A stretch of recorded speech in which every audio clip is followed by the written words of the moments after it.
let's talk about Wayward Pines. What was a great show in season one that eventually got hit by a train in season two. I mean, in my experience with TV shows, I don't know if I have ever had a bigger difference in the quality from one season to the other. Anyway, if you've never seen the show before, then I advise you stop watching right now. Spoilers will be in this video. You can go watch the show right now if you want. I'd hate to ruin it for you. It's just the absolute heartbreak you might get from without watching the entire two seasons. So, which are on Hulu, by the way. So, yeah, go watch it there, I guess. Anyway, if you haven't seen the show, you have been warned. Spoilers coming in 3, 2, 1. So, I'm going to break down this video into 3 parts. One being the intro, where I'll explain the show as a whole. Second, breaking down the first season. And thirdly, I will be explaining why I hate cable television. Or, actually, what... No, I meant the second season. Yeah, same thing. So in case you don't know, Wayward Pines focuses on a town that is set 2,000 years in the future, from 4028 to 4032. A man by the name of David Pilcher has noticed, in what I'm assuming is the early 2000s, that the human race will eventually evolve to the point where they will become what is known as aberrations, or abbeys for short. I'm pretty sure that it's a mutation from the pollution in the earth. That's why humans can still survive after 2,000 years, because apparently that'll reset the world, but I don't think they ever mention it specifically in the show, so I'm not sure. Anyway, this guy Pilcher decides to tell the world, but guess what? They think he's crazy, which he does eventually become, but not right now. He's just trying to tell people about the apocalypse. But after being rejected by the smartest people in science, he decides to continue with his life-preserving project and rounds up what volunteers he can generate. He builds a facility inside of a mountain near a town called Wayward Pines. Whoa, name drop. In this mountain, there are thousands of pods with people who they have kidnapped and put to sleep for thousands of years. This isn't even him going full psycho yet, just wait. So after going into these pods in 2014 and waking up roughly 2,000 years later, what Pilcher predicted has come to happen. Abbeys rule the world and have eliminated the entire world population. What Pilcher didn't account for was that the Abbeys would still be there when they woke up. I mean, I don't know why, if these are supposed to be the ultimate predator, then they literally have the whole world to eat and feed on. And so, accounting evolution in the entire world to eat, would it really only be 2,000 years? I don't know, but I guess the guy who literally saw human extinction coming couldn't factor in math, whatever. With the new discovery that the Abbeys are still here, Pilcher decides to construct a fence around the town. It's not a very big fence because the town is kind of in a bowl valley shape, so there's only one opening that they have to cover, so only one fence, but whatever. They might be asking, why don't they just go back to sleep and wait for the Abbeys to go away? I have no idea. And the show literally asked that question in season 2, but Pilcher says, oh, well, he says nothing and continues explaining how we just need to kill the Abbeys and try to live with the best predator ever known to walk the earth. Sounds good. Over the course of the next 2 years, the town of Wayward Pines is built in Pilcher's perfect image. And after that, basically, we're all caught up. So, season 1. Wow. I mean, if you were like me and watch cable television, you know it was leaps and bounds ahead of where it was in season 2.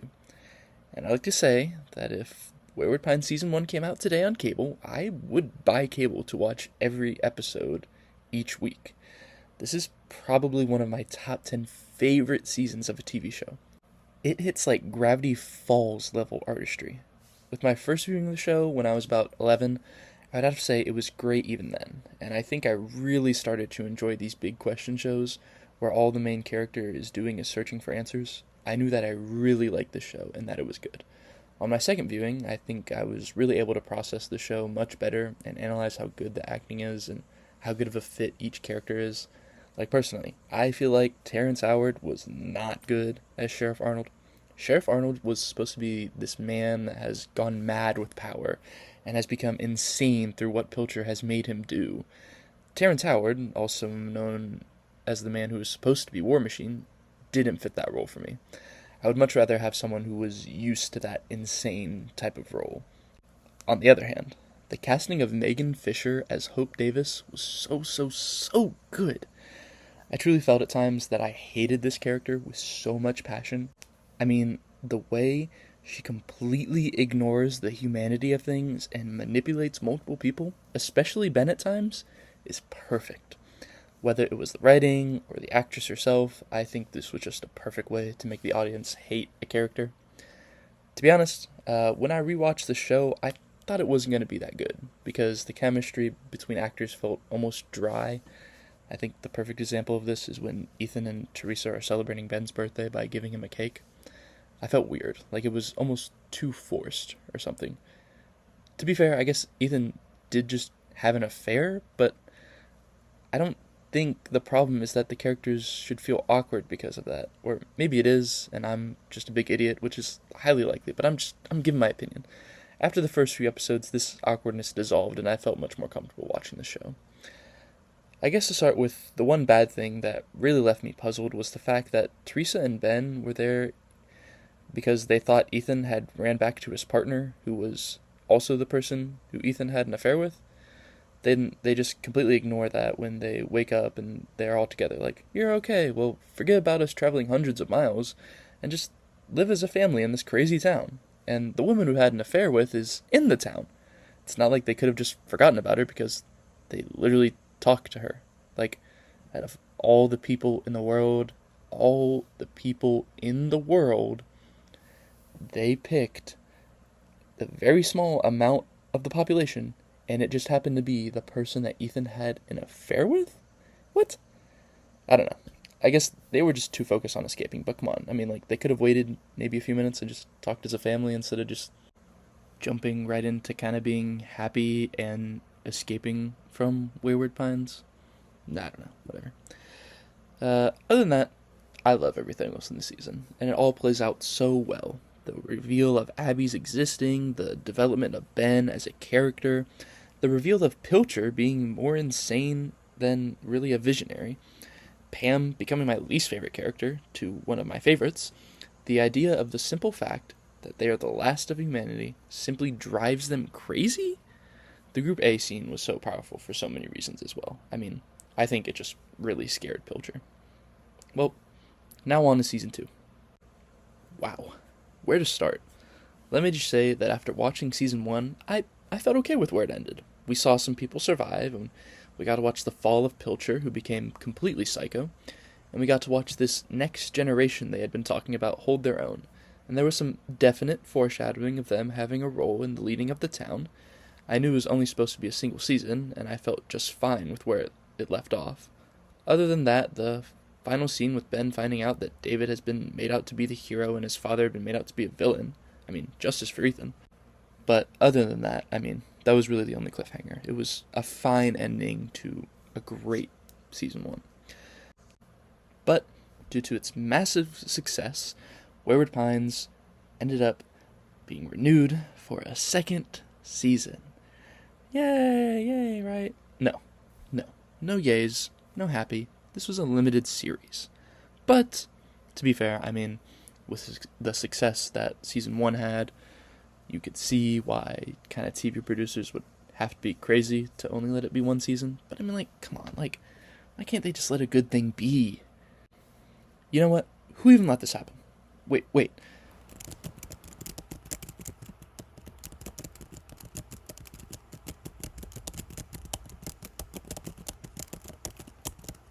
So, Chad Hodge, the creator of this series, worked hand in hand with the writer of the books the first season was based off.